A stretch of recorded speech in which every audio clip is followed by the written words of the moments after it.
the statement made by the Foreign Minister, Dr. Jaishankar, just a few days after he spoke at our summit. What do you make of this? Well, I think, Sandeep, Jaishankar is known to speak his mind, and he does it with great aplomb. We all have started celebrating his one-liners. Yes. And not just domestic market, the global environment is also, so to say, highly excited about what he says. And so long as it's borne by truth and conviction, there's a lot of credibility about what he says. When he mentioned India in the context of, neighborhood policy and the way India has helped neighbors in distress and, as a continuity in terms of our long-standing relationship with them, he was making a fine economic point. Remember, Sandeep, the summit where he spoke, he was one of the key speakers.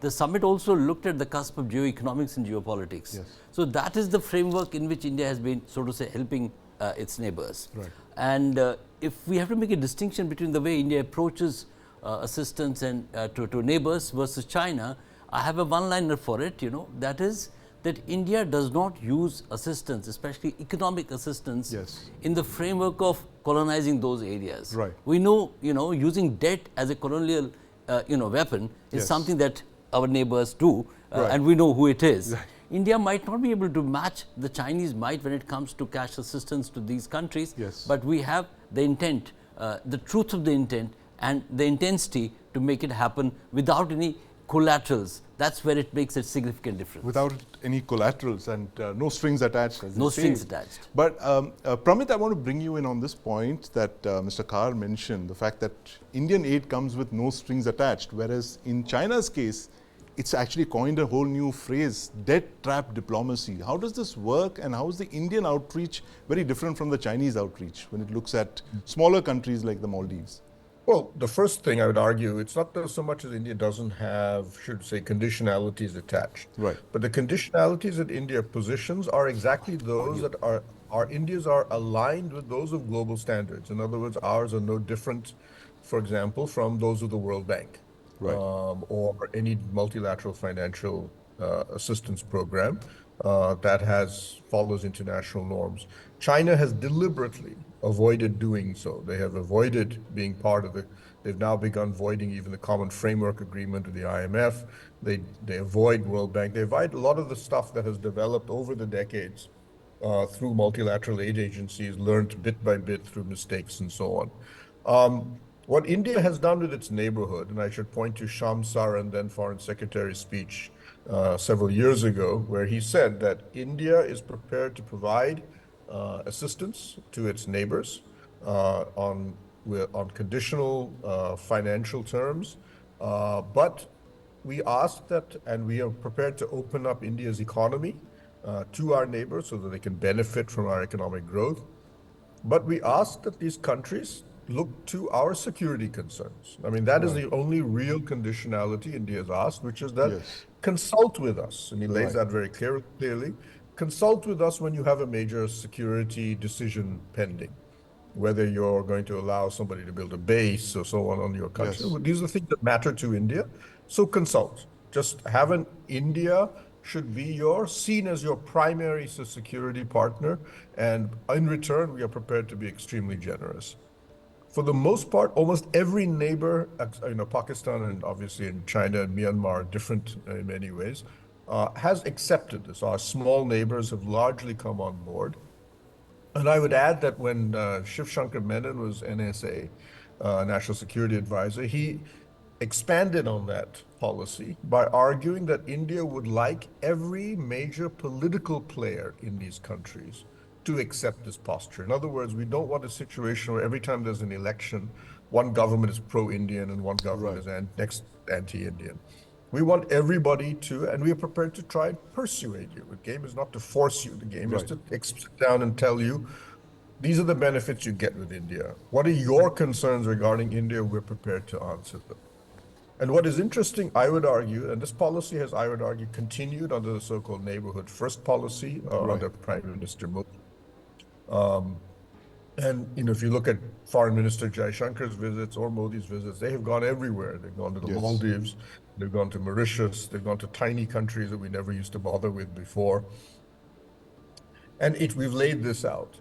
Literally one political party in one country Yes. is now the only exception to that rule. Right. In Bangladesh, in the last few elections, India has not been an issue.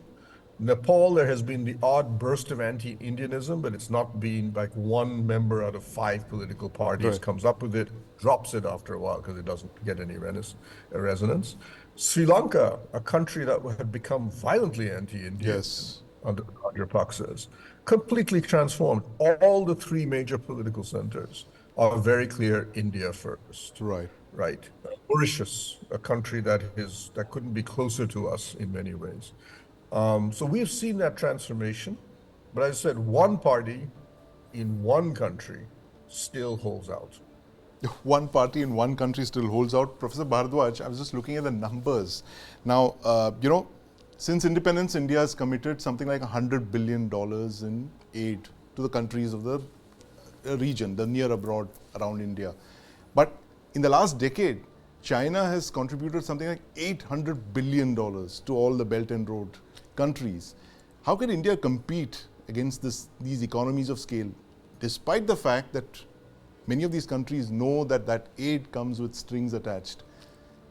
Why are smaller countries rushing into the Chinese arms? That's true. Basically, they are pursuing China as an opportunity, and they are looking forward to have economic ties with China. But when you will see about India is not at deep pockets as Japan and China, number one. Right. But if you are looking forward to have India's developmental assistance or support to any part of the world, 84% this assistance goes to the neighboring country. Right. So how much attention that India had been paying for the neighboring countries are very, very commendable, very should be appreciated that 84% are going to the neighboring countries, number one. Number two, you be clear that India's investment is keeping the socio-economic development and political aspects in the neighboring countries. Right. While the Chinese investment are keeping economic as well as strategic dimensions into its mind. There is a difference. There is a difference in two countries' investment and their influence in these countries. Number three, what India is looking forward. Has clear-cut 3 policy objectives while we are dealing with the neighboring countries. One is, of course, is the security, Yes. and in the security, keep internal security as well as the external security. While the Chinese, they are not looking what the internal security aspects are there in these countries, because all these South Asian countries are suffering from internal security issues. Either you take Pakistan or Bangladesh or Sri Lanka or Maldives, all these issues. But India Yes. is concerned about these countries. Either you talk about terrorism, you talk about fundamentalism or radicalizations. So this is a clear-cut differences. We are also concerned about the external security threats, that the presence of extra-regional powers. While the Chinese are increasing competitions in South Asian nations, but India is not looking for. India is trying to minimize the influence of extra-regional powers in this region. The Right. second clear-cut objective of India has the economic development, and that economic development doesn't confine within the territory. We do not look forward to have resource nationalism. Let's develop ourselves, and we do not bother about the neighboring countries. All the projects, you take it in Sri Lanka about Jaffna to Colombo rail service. You look about the eastern terminal coast, developing eastern terminal coast, making 62,000 housings. You take in Bangladesh that how much we have given around $10 billion Yes. of line of credit. And in that, $2 billion are high social impact projects are there, Right. connecting Mongla with Khulna, and the number of I can count Maitri, this oil pipeline. I want to bring in project. Mr. Khar. Professor Bhardwaj, I just want to, yes. Let me Yeah, clear one quickly. more point. Yes. Important point.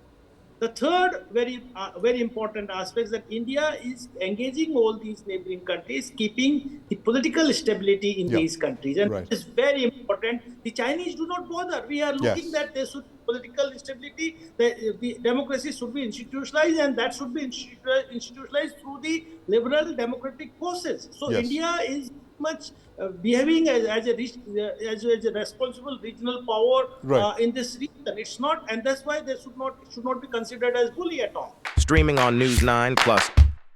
News is now content. Subscribe and get free vouchers.